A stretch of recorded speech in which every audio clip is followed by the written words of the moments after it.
Hi friends, welcome back to my channel.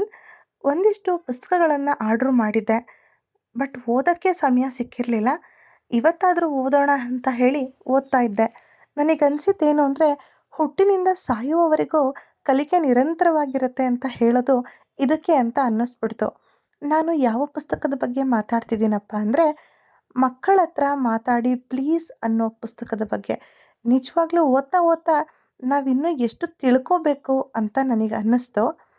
ಯಾಕೆ ಹೇಳ್ತಾ ಇದ್ದೀನಿ ಅಂದರೆ, ಎಲ್ಲರ ಮನೆಯಲ್ಲೂ ಮಕ್ಕಳು ಚೇಷ್ಟೆ ಮಾಡಿದಾಗ ಅಥವಾ ಹೇಳಿದ ಮಾತು ಕೇಳದೇ ಇದ್ದಾಗ, ಇರು ನಿಮ್ಮಪ್ಪ ಬಂದ ತಕ್ಷಣ ಹೇಳ್ತೀನಿ ಅಂತ ಹೇಳಿರ್ತೀವಿ.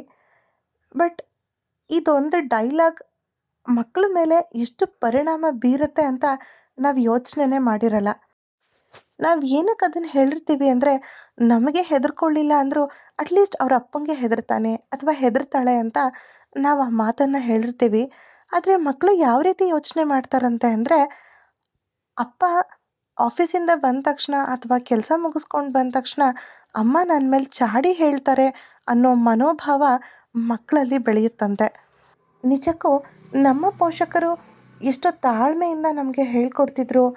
ಇವಾಗ ನಮ್ಗೆ ಆ ಪೇಷನ್ಸ್ ಎಲ್ಲಿ ಹೋಯಿತು ಅನ್ನೋದೇ ನಮಗೆ ಒಂದೊಂದು ಸಾರಿ ಅರ್ಥ ಆಗಲ್ಲ.